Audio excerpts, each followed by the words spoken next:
reversal of diabetes possible just in 7 days with your favorite घर का खाना। जी हाँ दोस्तों, ये सपना नहीं, ये सच है। फ्रेंड्स, क्या आपको डायबिटीज है? क्या आप प्री डायबिटिक हैं? क्या आपकी फैमिली, फ्रेंड्स या रिलेटिव्स में से कोई डायबिटिक है? फ्रेंड्स, क्या आप जानते हैं कि डायबिटीज की दवाइयाँ आपकी रिपोर्ट्स को नॉर्मल कर रही हैं, डायबिटीज को नहीं।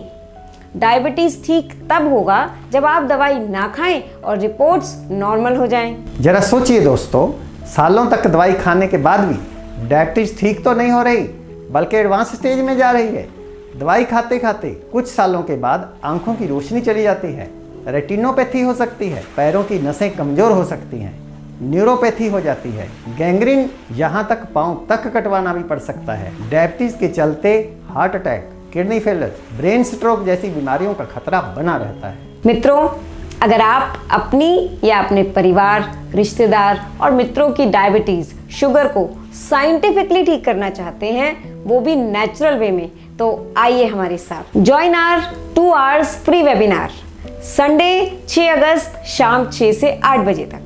Friends, well known renowned naturopathy guru और उनकी फॉरमोस्ट डिसिपल अपने 20 साल से भी ज़्यादा एक्सपीरियंस से आपके लिए ला रहे हैं डायबिटीज़ फ्री लाइफ। आज ही अपने माता पिता, अंकल आंटी, रिश्तेदार या मित्रों को डायबिटीज़ फ्री लाइफ का सुंदर गिफ्ट दीजिए। आप उनके लिए ये स्टैंड लीजिए। अभी रजिस्टर करें।